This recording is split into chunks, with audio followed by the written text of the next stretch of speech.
அன்பே டயானா. இந்த மாதிரி நீங்க டைப் பண்ணீங்கன்னா உங்களுக்கு எந்த பிரச்சனையும் இல்லை. ஆனா தொடர்ந்து உங்க கையை இப்படியே வச்சு டைப் பண்ணிட்டு இருந்தீங்கன்னா உங்களுக்கு இந்த 3 விரல் மறுத்து போறதுக்கு நிறைய வாய்ப்பு இருக்குது.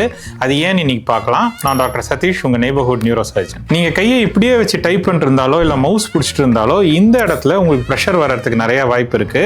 இந்த இடத்துல ஃபிளெக்ஸார் ரெட்டினாகுலம் அப்படின்ற ஒண்ணு உங்க தசைகள் எல்லாத்தையும் பிடிச்சிட்டு ஒரு ரப்பர் பேண்ட் மாதிரி இந்த இடத்துல இருக்குது. அது வீக்கம் அடையறதுக்கு வாய்ப்பு இருக்கு. அப்படி வீங்கிச்சுன்னா கைக்கு வர மீடியன் நர்வ் அப்படின்றது பாதிக்கப்பட்டு இந்த 3 விரல்கள் உங்களுக்கு முதல்ல ஊசி குத்துறா மாதிரியான சென்சேஷன் இருக்கலாம். நாளடைவுல கொஞ்சம் கொஞ்சமா அது ஃபுல்லாவுமே மறுத்து போகலாம், எரியலாம். இந்த மாதிரியான சிச்சுவேஷனுக்கு தான் கார்பல் டனல் சிண்ட்ரோம் அப்படின்னு பேரு. இப்படி இருந்துச்சுன்னா நம்ம பிசியோதெரபி பண்றது மூலமாவோ இல்ல உங்க மவுஸை மாத்தி நீங்க ஒரு வெர்டிகல் மவுஸ் யூஸ் பண்றீங்க இல்ல உங்களுடைய டைப்பிங் ஸ்டைலை சேஞ்ச் பண்றீங்கனாலுமே இது சரியாகிறதுக்கு நிறைய வாய்ப்பு இருக்கு. இப்படி மருந்துகள் மூலமாவோ பிசியோதெரபி மூலமாவோ சரியாகலன்னா நம்ம ஆபரேஷன் பண்ணி இந்த ஃபிளெக்ஸார் ரெட்டினாகுலமை கட் பண்ணி ரிலீஸ் பண்றது மூலமாவும் இந்த ஃபுல்லாவுமே சரி பண்ணலாம். நன்றி, வணக்கம்.